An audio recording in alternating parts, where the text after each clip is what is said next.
गाड़ी रोका रे, आज ना बेटा के हाथ से नहीं बच। क्या करे?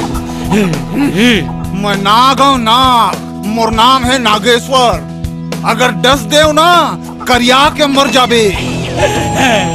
ये बात ले जनपुर नागेश्वर कि नाग के फन कुछ रह भी जाते। मैं चाहा ना तो ला यहीं खत्म कर सकता हूँ।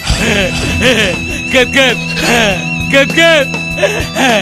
ये गलती जन कर में नागेश्वर। मैं अगर मर भी गया ना, हाँ, तू मोर पीछे रोने वाला, मोर विरासत संभालने वाला, मोर तू जन भाई है। और तू कहीं मर गया ना तो तू रास कीड़ा बिलबिलात पड़े रही। आखिर ते रही गए हरामी के हरामी।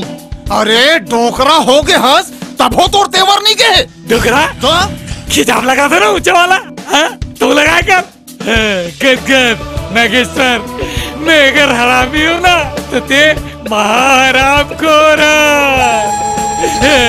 सबले बड़े हराम को। राइट सर।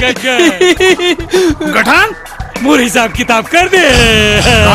राम रहीम ने कहा हो जाही तोर हिसाब। फिर आज के बाद मोर काम में कबू टांग अड़ाए ना ता तो टांगे ला काट के फेंक दूं। चलो रे। गद दरभंगा।